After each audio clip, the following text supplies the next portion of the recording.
Mm-hmm. Okay, this is nonsense. They don't get housing, but they are spread over the United States. Yes. And they find their way. What they do get is they get employment permits. Oh, they get employment permits?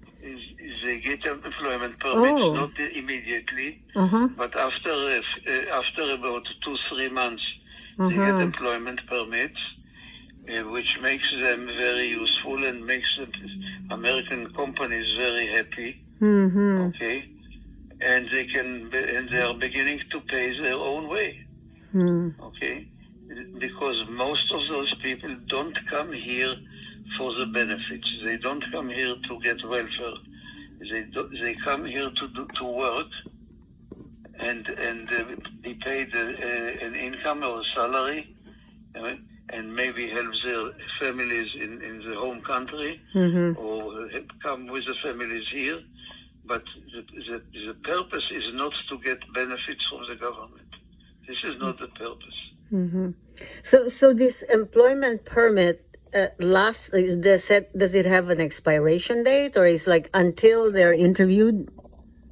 Until an immigration judge makes a decision whether their claim, their story for political asylum is valid or not, and even if it gets a denial, then they can file an appeal. I see. And wait another 4 years. Wow. And you mentioned that there was no housing. So in the beginning, when they enter, they're housed in various shelters by nonprofit organizations? Well, at the beginning, and even today, a certain number of them are housed in various shelters of various charity organizations, but many of them are housed on the streets of the border cities, the cities near the border. They sleep on the streets and they create a big problem.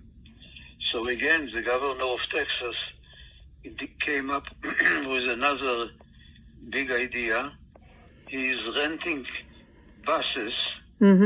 He's renting buses and provides them free transportation from Texas to New York, to Chicago, to Los Angeles.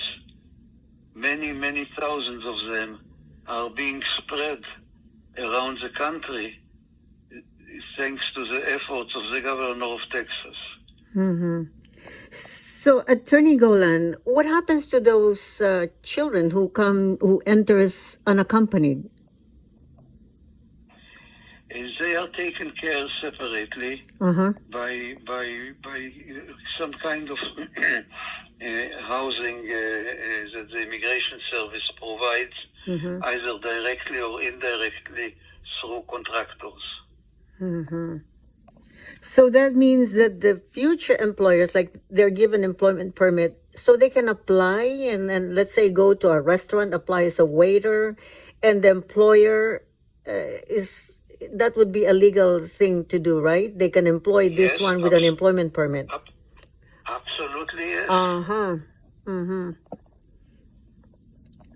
So they don't have to check anymore their background. Do they still verify? I mean, how do they find out about their identity?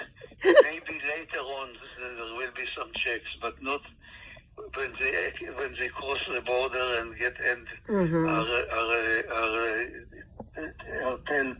are told that they can stay in the United States until a hearing in immigration court. Nobody has the capacity and the time to do it. So for those people who do not appear when they're called for a hearing in the immigration court, what happens? Does the government look for them if they're in hiding? Look, again, a great number of them do not appear. A great number of them do not appear, and as a result, the immigration judge will issue an order of deportation, what we call in absentia, in the absence of the person, and it will simply add up to the big pile or to the mountain of orders of deportation that are lying in immigration service. Right. Again, who has time and energy and Yeah. manpower to go and find all those people, Of course. especially when the addresses they gave Mm-hmm. when they were first detained by immigration at the border are not anymore their addresses. They all move, they change addresses. That's right.